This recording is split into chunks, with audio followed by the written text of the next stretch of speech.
हमारे YouTube channel पर आप सबका स्वागत है। चैनल को सब्सक्राइब जरूर कीजिए ताकि और आने वाली वीडियो आपको पता चल सके। चैनल को सब्सक्राइब करना ना भूलिए, लाइक कीजिए, कमेंट कीजिए और शेयर जरूर कीजिए। आप सभी को नमस्कार बच्चों। आज हम कर रहे हैं कक्षा 10वीं से क्षितिज भाग 2 का पद्यखंड, जिसमें हम आज पढ़ रहे हैं कवि सूरदास जी को। सूरदास जी जो कि सूरदास ने भागवत के आधार पर कृष्ण लीला संबंधी पदों की रचना की, जो कि बाद में संग्रहित होकर सुरसागर कहलाने लगी। और उनके 3 ग्रंथ बहुत ज़्यादा प्रसिद्ध रहे, सुरसागर, सुरसारावली और साहित्य लहरी। सुरसारावली एक प्रकार से सुरसागर की एक विषय सूची है और इसमें भागवत की तरह ही 12 स्कंद हैं, पर यह भागवत का अनुवाद नहीं है और ना ही इसमें भागवत जैसा वर्णनात्मक है। सूरदास जी को वात्सल्य और श्रृंगार का सर्वश्रेष्ठ कवि माना जाता है। उन्होंने मानव जीवन की सहज स्वाभाविक विशेषताओं को अति सुंदर ढंग से कविता के माध्यम से प्रस्तुत किया है। राधा और कृष्ण की प्रतिष्ठा में इन्होंने अपार सफलता प्राप्त की है। इनकी कविता में कोमलकांत ब्रिज भाषा का सुंदर प्रयोग हुआ है। इन्होंने गीति काव्य का सुंदर रूप से प्रस्तुतन किया है और श्री कृष्ण जी के बारे में इनका जो अथाह प्रेम है वो उनकी कविताओं के अंदर हम देख सकते हैं। सूरदास के द्वारा रचित सुरसागर में संकलित भ्रमर गीत के लिए गए 4 पद में, जिनमें कि गोपियों के प्रिय भाव को प्रकट किया गया है। जब वृषभ क्षेत्र से ब्रिज से मथुरा जाने के बाद श्री कृष्ण ने गोपियों को कभी संदेश नहीं भेजा और ना ही वहाँ पर स्वयं आए, बल्कि उद्धव को अपना एक संदेश देकर भेजते हैं, जिससे कि गोपियों को और भी ज़्यादा वियोग पीड़ा लगती है। तो वहाँ पर जो गोपियाँ हैं वो उद्धव को उलाहना देती हैं, तो उसके बारे में ही इसके अंदर आज हम पढ़ेंगे। उद्धव तुम ही, इसमें श्री कृष्ण जी के बारे में, उनके वात्सल्य जीवन के बारे में, श्री कृष्ण जी और उद्धव संवाद के बारे में बताया गया है और किस प्रकार से उद्धव जो है श्री कृष्ण जी का संदेश गोपियों तक पहुंचाते हैं और गोपियां उनको उलाहना देती हैं। और उसके अंदर भी उसको बताते हैं कि किस प्रकार से तुम कृष्ण जी के साथ रहकर भी उनके प्यार को नहीं पा सके, उनके प्रेम भाव को नहीं पा पाए। तो आज हम सप्रसंग व्याख्या करेंगे। उद्धव तुम ही हो अति बड़भागी कि हे उद्धव तुम तो सचमुच ही बड़े भाग्यशाली हो, क्योंकि अपरस रहत स्नेह तगान नाहिन मन अनुरागी, क्योंकि तुम प्रेम के बंधन से पूरी तरह मुक्त हो, अनासक्त हो, तुम्हारा मन ही में किसी के प्रेम में नहीं डूबता। नाहिन मन अनुरागी नहीं डूबता। पुरिन्नी पात रहत जल भीतर तू रस देन न जाही। पुरिन्नी पात यानी कि कमल का पत्ता। यहाँ उन्होंने बताया कि तुम कृष्ण के पास रहकर भी उनके प्रेम बंधन में से कैसे मुक्त हो। जैसे कमल का पत्ता सदा पानी में रहता है पर ता रस दहना दागी, फिर भी उसके ऊपर जल के एक दाग भी नहीं लगता, उस पर जल की एक बूंद भी नहीं ठहर पाती। जो जल महा तेल के गागरी, गागरी होता है यहाँ पर घड़ा, घड़े को बोला गया है। ज्यों जल महा तेल की गागरी, तेल की मटकी को जल में डिबोने से उस पर तेल की एक भी बूंद नहीं ठहरती, बूंद ना ताकी लागी, एक भी बूंद नहीं ठहरती। प्रीति नदी में पाँव न बोरे दृष्टि न रूप प्रागी। इस प्रकार तुम श्री कृष्ण के निकट रहते हुए भी उनसे प्रेम नहीं करते, उनसे अपनी प्रेम की नदी रूपी को नहीं जोड़ पाए, तुम उससे भी मुक्त बने रहे, उनकी प्रीत में तुम नहीं डूबे। सूरदास अबला हम भोरी गुड़ चांटी ज्यों पागी। गुड़ चांटी, गुड़ जाने के गुड़, चांटी जो है चिंटियाँ, कि जिस प्रकार गुड़ के साथ चिंटियाँ चिपकी रहती हैं लेकिन वो कभी भी उसको छोड़ नहीं पाती, बल्कि वहाँ पर अपने प्राण त्याग देती हैं। हम भी उसी प्रकार से हैं, कृष्ण जी से अपने आप को हमने जोड़ा हुआ है। हम उनको नहीं छोड़ सकते, लेकिन अपने प्राण तो हम जरूर छोड़ सकते हैं। लेकिन तो कैसा है, यानी कि उसको एक व्यंग्य भी उसके ऊपर किया जा रहा है कि तू कितना बड़भागी है कि कृष्ण जी के पास रहकर भी उनके प्रेम में नहीं डूबा, जबकि हम उससे दूर रहकर भी उसके प्यार में डूबे हुए हैं। बल्कि उसके ऊपर व्यंग्या करती हैं कि पानी पर तैरते कमल के पत्ते और जल में पड़ी तेल की मटकी जैसी हो तुम, दोनों पर जल का कोई प्रभाव नहीं पड़ता। उसी प्रकार कृष्ण जी के पास रहते हुए तेरे ऊपर उसका प्रभाव क्यों नहीं पड़ा, इसका व्यंग्य उसके ऊपर किया जा रहा है। दूसरा सरलार्थ है यहाँ पर, मन ही मन मांझ रही। वो मन के अंदर ही गोपियां जो हैं, मन ही मन अपनी छिपी जो बात है वो कह रही हैं। कहिए जाए ना कोई उदो ना ही परत कहीं। हम सोचते थे जब वापस आएंगे तो उनके वीरे वियोग के झेले अपने सभी दुष्टों को, अपने कष्टों को सुनाएंगे कि किस प्रकार से उन्होंने ना ही परत कहीं, लेकिन हम तो अब कुछ कह भी नहीं पा रही। उसका कारण क्या है? अवधि आधार आस आवन की, तन मन भी था सही। हमें एक आशा, एक उम्मीद थी कि वो वापस आएंगे, और वापस आएंगे तो हम अपनी विरह पीड़ा को तब तक सहती आ रही थी कि वो आएंगे तो हमारे इन जो पीड़ाएं हैं इनको वो दूर करेंगे। अब इन जोग संदेशन सुन सुन विरी विरे दही। अब जो जोग संदेश तू जहाँ पर हमें सुनाने आया, उद्धव जी को कह रही हैं, इसने तो हमारे अंदर और भी ज़्यादा व्याकुलता बढ़ा दी है। इस संदेश को सुनकर हम वृनिया वियोग में जलने लगी हैं। शायद तू ना आता तो हम केवल इस इंतजार में थी कि कान्हा जी यहाँ पर आएंगे और हमारी जो वीर्य की पीड़ाएं हैं वो दूर हो जाएंगी। लेकिन तेरा संदेश सुनकर हमें ये लगता है कि हम विरह के सागर में डूबती हुई गोपियाँ, जैसे कि सहायता मिलने की कोई आशा थी, रक्षा करने के लिए पुकार चाहती थी, लेकिन अब वो यहाँ पर हमें नहीं मिल रही। चाहत होती गुहार जहते तरते उठते दार वही। यानी कि जब इंसान अपनी रक्षा के लिए उसी को पुकारता है जिससे उसको कुछ उम्मीद होती है, जो उसके पास आता है, अब उसी स्थान से योग संदेश रूपी जल की धारा, प्रबल धारा बह रही है कि यह हमारे प्राण लेकर ही रुकेगी। अर्थात श्री कृष्ण ने योग साधना करके यह संदेश भेजकर हमारे प्राण लेने जैसा ही कार्य किया है।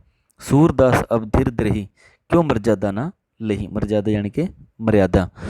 तुम ही बताओ कि हम धैर्य कैसे धारण करें। जिस कृष्ण के लिए हमने अपनी सभी मर्यादाओं को त्याग दिया था, उसी श्री कृष्ण ने हमें आज त्यागने वाली जैसी ही एक संपूर्ण मर्यादा को नष्ट कर दिया, और वो मर्यादा ऐसा लग रहा है जैसे कि नष्ट हो गई है। धारा बही एक यहाँ पर, क्योंकि गोपियों को प्रतीत होता है निर्गुण भक्ति की धारा श्री कृष्ण की ओर व्याकरण तक पहुँचती है, और उद्धव को उनके पास निर्गुण ज्ञान की धारा लेकर भेजा था।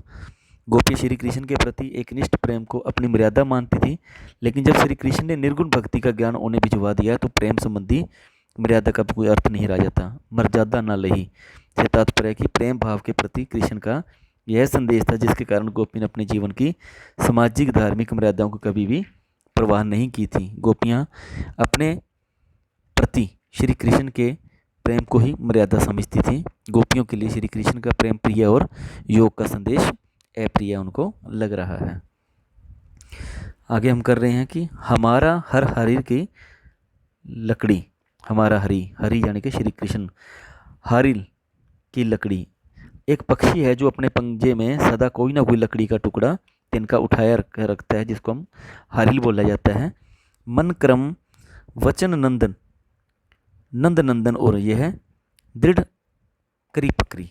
श्री कृष्ण जी के योग में दृढ़ता को प्रकट करते हुए गोपियाँ कह रही हैं कि उद्धव से कहा कि श्री कृष्ण हमारे लिए हरिल पक्षी की लकड़ी के समान है। जैसे हरिल पक्षी सदा अपने पंजों में कोई ना कोई लकड़ी पकड़े रखता है, हरिल पक्षी सदा अपने पंजे में लकड़ी को पकड़े रखते हैं, वैसे ही हमने श्री कृष्ण जी का ध्यान किया हुआ है। मन कर्म वचन नंदन, और यह दृढ़ कर पकड़ी। हमने पूरे दृढ़ से, निश्चय से उसी प्रकार कृष्ण जी को हमारे मन वचन और कर्म के नंदन से श्री कृष्ण रूपी उनकी स्मृति को कसकर पकड़ा हुआ है। जागत सोवत स्वपन दिवस निसी कहना कहना जाकरी, कि हमें कोई भी हमसे उनको कोई भी छुड़ा नहीं सकता। हमारा मन जागते सोते सपने में भी प्रत्यक्ष रूप से भी सदा कृष्ण कृष्ण की ही कहना कहना, कृष्ण कृष्ण की ही रट लगाए हुए हैं। सुनत जोग लागत है ऐसो ज्यों क्रूई ककरी। यहाँ पर ककड़ी का एग्जाम्पल उदाहरण दिया गया, क्रूई यानी कि कड़वी ककड़ी।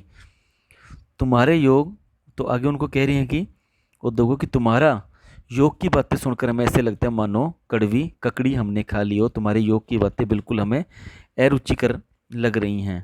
सूतो व्याधि हम की लो आए देख सुन ना करें। तुम हमारे लिए पूरी तरह से अपरिचित हो, तुम इस बीमारी को उन लोगों को दो जिनके मन में सदा चकई के समान चंचलता हो। तुम हमारे पास जोग रूपी जो इस बीमारी को लेकर आए हो, हमने ना तो कभी इसको देखा है, देखी सुनी ना करी। हमने ना कभी इसको सुना, ना देखा, ना कभी भोगा है। जहाँ तो सुर तिन्ही लय सौंपे, जिनके मन चक्री भावे। कि हमारा मन श्री कृष्ण जी से प्रेम में दृढ़ और स्थिर है, जिसका मन चंचल है वही योग की बातों को स्वीकार सकता है। तुम जो ये हमारे पास ऐसी बातें लेकर आए हो, योग रूपी ऐसी बीमारी लेकर आए हो, इसको उनको जाकर दो जिनके मन सदा चकई के समान चंचल रहते हैं।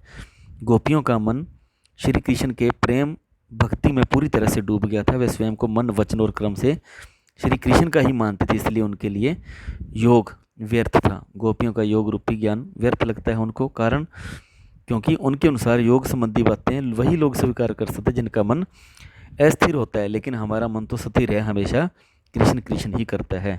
जिनका मन पहले से ही कृष्ण के लिए स्थिर चुक हो चुका है, तो उसके लिए योग व्यर्थ है। आगे सूरदास जी कह रहे हैं कि हरि है राजनीति पढ़ाइयो। गोपिया उसको कृष्ण द्वारा भेजे गए संदेश के लिए कहते हैं कि अन्याय और अत्याचार मानते हुए कहते हैं कि ऐसा कि अब तो कृष्ण ने राजनीति की शिक्षा भी प्राप्त कर ली वहां पर जाकर। समझी बात कहकर मधुकर के समाचार सब पाए। वे राजनीति में पूरी तरह निपुण हो गए। यह भंवरा, भंवरा इसलिए कहा गया है क्योंकि जो भंवरा है वो जहाँ पर सुगंधित फूल होते हैं वहाँ पर पहुँच जाता है। तो उसी प्रकार जो ये उद्धव है, ये हमारा उनका संदेश हमारे तक लेकर पहुँचे कि भंवरे की तरह हमारे पास ये टहलता हुआ आ चुका है। समझी बात करी मधुकर समाचार सब पायो। यह भंवरा हमसे बात कर रहा है, पर वह क्या तुम्हें समझ आई? क्योंकि क्या तुम्हें कुछ समाचार प्राप्त हुआ? एक दूसरे को यहाँ पर संबोधित कर रही हैं वो। एक अति चतुर हेतु पहलते अब गुरु ग्रंथ पढ़ाई। एक तो श्री कृष्ण पहले ही बहुत चतुर चालाक हैं, अब गुरु ने उनको ग्रंथ भी पढ़ा दिया। कितनी बुद्धि है, कितना विशाल है इसका। बड़ी बुद्धि जानी तो जन उनकी योग संदेश पढ़ाए। देखो कितने वो तेज बुद्धि वाले हैं कि अब वो योग साधना का संदेश भी हमें भिजवा रहे हैं और उद्धव हमें वो संदेश सुना भी रहे हैं, पढ़ा भी रहे हैं। इससे सिद्ध होता है उदो भले लोग आगे के पर हित डोलत धाये। यह सिद्ध होगा कि वे बुद्धिमान नहीं है, क्योंकि कोई भी युवतियों के लिए योग साधना को उचित नहीं मान सकता है। उद्धव पुराने जमाने के सज्जन दूसरों का भला करने के लिए इधर उधर भागते रहते थे। अब अपने मन में फेर पाइए चलत जूं हेतु चुराए। ते क्यों अनिति कर अपुन जे और अनिति छोड़ाए। पर आजकल के सज्जन दूसरों को दुख देने और सताने के लिए ही यहाँ तक दौड़कर चले आए, जैसे कि वो आया है और उसको उलाना दिया जा रहा है। हम केवल इतना ही जानते हैं कि हमारा मन मिल जाए, जिसे श्री कृष्ण यहाँ आते समय चुपचाप चुरा कर अपने साथ ले जाएं। परंतु उनसे ऐसा न्यायपूर्ण काम की आशा कैसे की जा सकती है? वे तो दूसरों के साथ अपनाई जाने वाली रीतियों को भी छुड़ाने का प्रयत्न करते हैं। भाव है कि श्री कृष्ण से प्रेम करने का रीति वो जो अपना रहे हैं, वे चाहते हैं कि हम प्रेम की रीति को छोड़कर योग साधना के मार्ग को अपना लें। यह तो उनके साथ अन्याय है। राजधर्म तो यह सुर जो प्रजा ना जानी सताए। यह अन्याय है। सच्चा राजधर्म उसी को माना गया है जिससे प्रजाजन, जो प्रजा है वो कभी भी उसे प्रजा को वो सताया ना जाए, प्रजा का ध्यान रखा जाए। श्री कृष्ण अपने स्वार्थ के लिए हमारे सुख चैन को छीनकर हमें दुखी नहीं कर सकते। गोपियाँ केवल अपना अपना मन वापस चाहती हैं, जो कृष्ण अपने साथ चुरा कर मथुरा ले गए थे। गोपियों के अनुसार आजकल के जो सज्जन है वो दूसरों को दुख देने और सताने के लिए कहाँ तक दौड़े चले जाते हैं। जैसे कि उद्धव आया था, उसको उलाना दिया जा रहा है। श्री कृष्ण ब्रिज से मथुरा जाते समय गोपियों का मन चुरा कर साथ ले गए थे, उसके बारे में बात की जा रही है। श्री कृष्ण का व्यवहार गोपियों की अपेक्षा भिन्न था। गोपियाँ प्रेम की राह पर चलना चाहती हैं, परंतु कृष्ण चाहते हैं कि गोपियाँ प्रेम की राह छोड़कर योग साधना पर चलें। बच्चों, इसके आगे कुछ अभ्यास के प्रश्न भी हैं। गोपियों द्वारा उद्धव को भाग्यवान कहने में क्या व्यंग्य निहित है? गोपियों के द्वारा उद्धव को भाग्यवान कहने में ये भाव छिपा है कि उद्धव मथुरा से श्री कृष्ण के साथ ही रहते, परंतु फिर भी उनके हृदय में पूरी तरह से प्रेमहीनता थी। वो उनके प्रेम में नहीं बंधे थे, उनसे मुक्त थे। प्रश्न 2 है, उद्धव के व्यवहार की तुलना किस किस से की गई है? कमल के पत्ते से और तेल की मटकी से, कि पानी में डूबे रहने के बाद भी उसके ऊपर पानी की बूंद नहीं टिक पाती। तो कृष्ण जी के साथ रहते हुए भी उसके प्रेम में तुम क्यों नहीं डूब पाए? कैसे उससे मुक्त हो? प्रश्न 3 है, गोपियों ने किन किन उदाहरणों के माध्यम से उद्धव को उलाहना दिया है? उन्हें बड़भागी कहकर सम्मानित किया, प्रेम रहित कहा, श्री कृष्ण के निकट रहकर भी तुम प्रेम का अर्थ नहीं समझ पाए, विरह के सागर में डूबती गोपियों को आशा थी कि कभी ना कभी तो श्री कृष्ण मिलने आएंगे, पर उद्धव के द्वारा दिए गए योग साधना संदेश के बाद उनको प्राण त्यागना ही शेष रह गया था। योग रूपी बीमारी देने वाला उसको कहा कि तुम तो हमें योग रूपी बीमारी देने आए हो। उन्होंने गोपियों के पक्ष की श्रेष्ठता और उद्धव की निर्गुणता की हीनता का भी यहाँ पर प्रतिपादन किया है। प्रश्न 4 है, उद्धव द्वारा दिए गए योग के संदेश ने गोपियों को विराग्नि में घी का काम कैसे किया? गोपियों को श्री कृष्ण के वियोग की अग्नि जला रही थी, वे हर समय उनको याद करती थी, तड़पती थी, उनके मन में व्याकुलता थी। और जब ये संदेश उनको सुनने को मिलता है कि श्री कृष्ण ने योग साधना का संदेश भेजा है, तो वो कहती हैं कि जो हमारा मन कृष्ण जी मथुरा चुरा कर साथ ले गए थे, हमारा मन हमें वापस दे जाए ताकि हम उनको याद करना ही छोड़ दें। ये सिर्फ एक उलाहना दिया जा रहा है, जबकि उनको और भी ज़्यादा यहाँ पर याद किया जा रहा है। और ये योग संदेश सुनकर उनको ऐसा लगता है कि जैसे अग्नि में घी डाल दिया गया और उसकी अग्नि को और ज़्यादा उसके तेज कर दिया हो। प्रश्न 5 है, मर्यादा न लही के माध्यम से मर्यादा न रहने की बात की गई है। श्री कृष्ण के प्रति अपने प्रेम के कारण गोपियों में अपना सुख चैन खो दिया। उन्होंने घर बार का विरोध करते हुए मान मर्यादा की कभी परवाह नहीं की, भला बुरा भी उनको सुनना पड़ा कृष्ण के लिए। लेकिन कृष्ण ने उद्धव के माध्यम से योग साधना का संदेश भिजवा दिया। उन्हें ऐसा लगा कि कृष्ण के द्वारा उन्हें त्याग देने वाले की पूरी मर्यादा जो है वो नष्ट हो गई है और प्रतिष्ठा को पूरी तरह से मिटा दिया है। प्रश्न 6 है, कृष्ण के प्रति अपने अनन्य प्रेम को गोपियाँ किस प्रकार से व्यक्त करती हैं? गोपियाँ के हृदय में श्री कृष्ण के प्रति अगाध प्रेम है। उनके स्वयं कृष्ण के अलावा उनको कुछ और भी सूझता नहीं। उनकी रूप मधुरी में इस तरह झलकती जैसे चींटी गुड़ पर आसक्त हो जाती है। चींटी एक बार गुड़ से चिपक जाए, वहाँ से वो छूट नहीं पाती, चाहे वो अपने प्राण त्याग देती है। हरिल पक्षी के समान भी यहाँ पर बताया गया कि तिनके के समान मन वचन और क्रम से जुड़ी हुई है। उनकी प्रेम की अनन्यता ऐसी थी, रात दिन सोते जागते उनको ही वो याद करती रहती हैं। प्रश्न 7 है, गोपियों ने उद्धव से योग की शिक्षा कैसे लोगों को देने के लिए कहा? योग की शिक्षा उन्हें दी जानी चाहिए जिनके मन प्रेम भाव के कारण स्थिरता पा चुके हैं। ऐसे लोगों के लिए योग शिक्षा की कोई आवश्यकता नहीं है। जो कि स्थिर हैं, जो कि अस्थिर हैं, उनके पास ऐसी योग साधना की बात करनी चाहिए जिनका मन चंचल हो। प्रस्तुत पद के आधार पर गोपियों का योग साधना के प्रति दृष्टिकोण क्या है? कोमल हृदय वाली गोपियाँ केवल कृष्ण जी को ही सर्वश्रेष्ठ मानती हैं। कृष्ण की भक्ति ही उनके लिए सब कुछ है, इसलिए मानते हैं कि युवतियों के लिए योग का संदेश लेकर घूमते रहते हैं। ये बड़े अज्ञानी हैं। संभव है कि योग महा सुख का भंडार हो, गोपियों के लिए बीमारी से अधिक कुछ नहीं है। योग के संदेश विरह से जलने वालों को और ज़्यादा जला देते हैं। मानसिक रोग योग साधना के समान है, जिसे गोपियाँ कभी पहले ना सुना है ना देखा है। कहते हैं कि कड़वी ककड़ी के समान व्यर्थ योग गोपियों के लिए नहीं बल्कि चंचल स्वभाव वालों को जाकर सुनाए वो। प्रश्न 9 है, गोपियों के अनुसार राजा का क्या धर्म है? राजा का धर्म है कि वो कभी भी प्रजा को सताए ना, वह प्रजा के सुख चैन का ध्यान रखे। अंतिम प्रश्न है प्रश्न नंबर 10,